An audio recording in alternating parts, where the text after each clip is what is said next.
Okay, this is another want to read the book I'm writing. Um, One of the ways I'm writing it, or I'm conceiving it, is also of if I were to be interviewed about this book, and the interviewer asked me certain questions. It's like, well, what is your book about? And what about this and that? And what did you feel about this? How does this reflect to that? It's like these kind of biggest questions. But so in other words, so what is your book about? They would ask.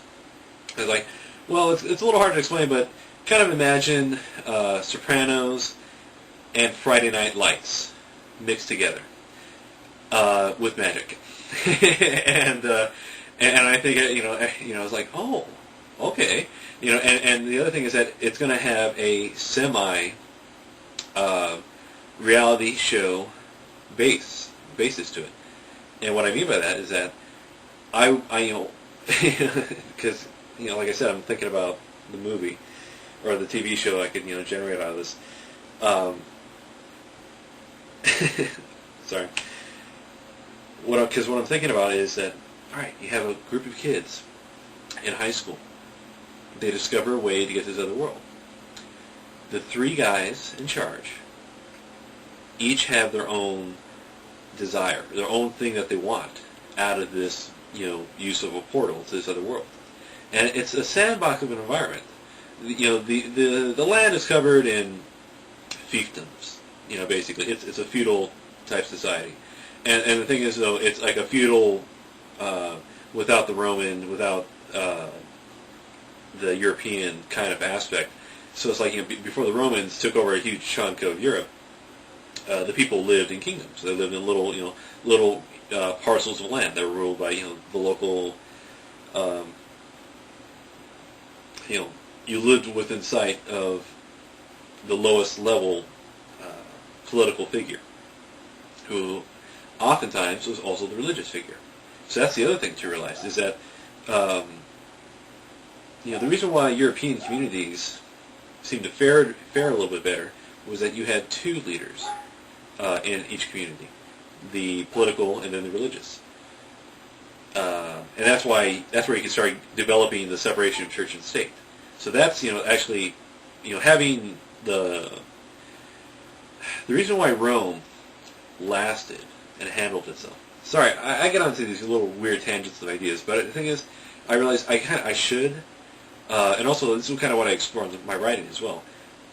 What you're going to read in my writing is people creating something and affecting a change, and it's kind of like little experiments I'm setting off with my writing and my storytelling. And it's so what is the story? What is this little experiment? Well, take some boys who are outcasts. They're not part of any group. They're not really accepted in the life and the environment that they're in.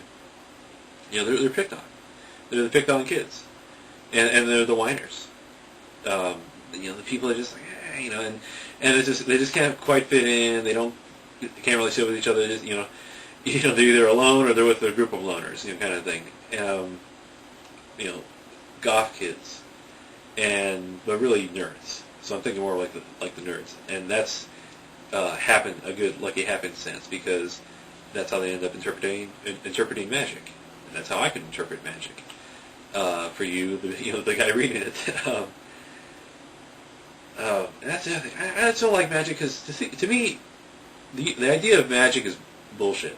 Here, I'm going to use some bullshit on you. Do you mind if I use this bullshit? And it's like, I just don't like that. If it's necessary, if it can be used, if it can help, yeah, go for it. I'm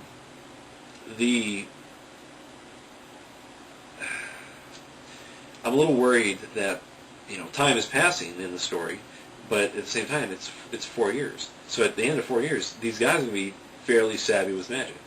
And that kind of that can smack in the eyes of some people, but when you consider how I'm interpreting magic, is that it's a series of yes and no's kind of thing, and it's that's like the simplest idea, but it's more of a which direction do you take, left or right, and that's how magic would work, and so that's why the guy literally sets up his brain as a computer, and so that way he can put himself on standby mode. So that's what you use magic for. or that's what, in my opinion, you can conceive to use magic for, is an enhancement on your physical abilities and also your brain. Because the limiting factor for magicians of old style was conception, how they could conceive of a magic spell. Now apply what we know, and that's Hollywood, movie magic, and reading, imagination. So our imaginations are further, expanded, and also we have a much better understanding of the world around us, how the world functions around us. As a result, we can, if you start learning the magic, you automatically start. Oh my God, that's all it takes. Is you can just cause it to happen. And I thought, the easiest, simplest thing, and it'd be something like, if I could learn a magic spell, the spell I would want to learn is I could flick my thumb up and a flame would pop up. That would just be the coolest thing. And that would just be the only spell I'd want. It's just just like a flame. And you make it a little bit smaller or bigger, depending. But a little flame coming up, and then blow it out, and yeah. But that's the other aspect of that. Put yourself in the shoes, the position of the lead writer or of the lead character, and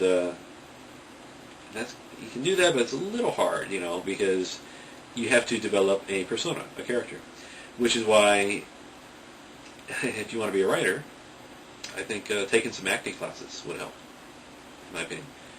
And here's why. Oh my God, I was watching this movie, a sci-fi called Dragon Dynasty, and decent production values, but and good actors too.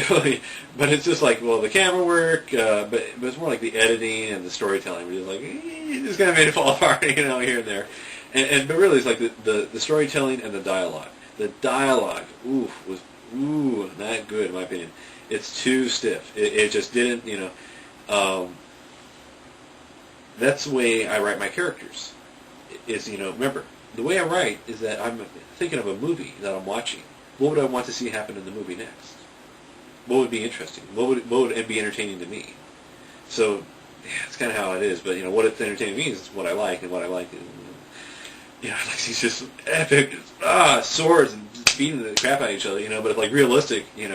It's realistic in that you can totally see it.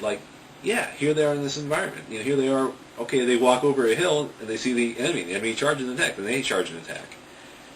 And how do you do that? So, and what's going to happen? How are you going to survive that? Are you trained? Do you have the armor? Do you have the weapon? Do you have enough weapons? Are you on a horse? Can you get on a horse to get out of there if it needs to be? So these are all things which have to be considered and have to be thought about. And all the, the fights. I don't like cartoon aspects, and by cartoon I mean or cartoony, because on a lot of shows, especially action shows, the core characters, the people that are usually the center, they end up being kind of like cartoony, in that they kind of they never get hurt, or if they do get hurt, the bullets bounce off me, kind of thing. It's if you watch the unit, it gives. They're doing a good job in that they're not making these guys look like idiots at any moment. That's the key thing to remember. It's this whole thing of when you have Superman, what next? Well, you give Superman another big enemy to fight. But the thing is, what's this new big enemies thing going to be? And you have to make different things, and there has to be story, it has to be compelling, and that's when you realize, we fucked up with Superman. We made him too strong, and that's where you see the derivatives sprung up, like Superboy and Supergirl, Wonder Girl, and all these other, that's where they were able to come up. And for all of them, I think what they realized is that, we have to make the characters start out weak, a certain amount of power, but that's about it. And if you give them too much power, that really limits what you can give them. Because if there's too much power, or if they have so much power, then there, struggles and challenges to them are nothing. So that's something else I consider when I write, is, how powerful am I going to make my characters? They got to be weak, to a degree. Because if they're not,